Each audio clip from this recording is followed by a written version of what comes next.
Looking at national tariff line data will allow you to do at least two things. Firstly, it will allow you to identify some key lines of product segmentation based on the specific codes that exist for different product characteristics.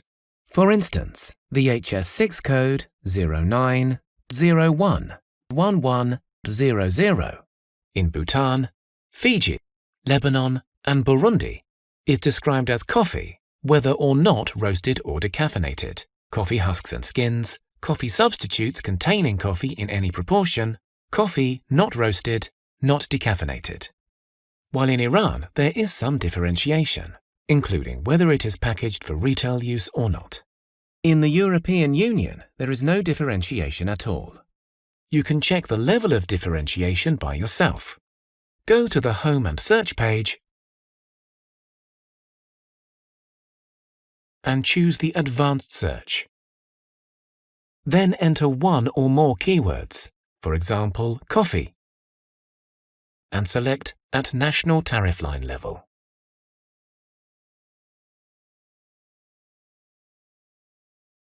Let's go back to see that secondly, looking at national tariff line data allows you to get time series. Having selected this product level, TradeMap switches the format of the output tables automatically. This is part of the design of the application. The columns for the different years are in chronological order, from earliest displayed being the first column to the latest available at the right-hand side of the table, which in this case is 2018. You will notice the table is sorted by the latest available data in descending order, and that is the reason why the header is colored in yellow. You can sort the table according to any year by clicking on the corresponding column header. Also, you can change what years are covered by the time series. Currently, you see the 5 columns from 2014 up to 2018. Click on the green arrow next to the time period box on the top of the table to see the previous periods, in case you want to keep the 5 columns format. For a better use, you also can increase or decrease the number of periods displayed. Choosing the maximum number of periods in the combo box allows you to see the whole time series back to 2001.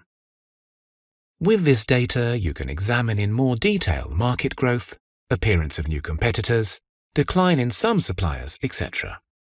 In this specific case, we can see that exports from the world to Italy have grown by a factor of approximately 3 between 2001 and 2018.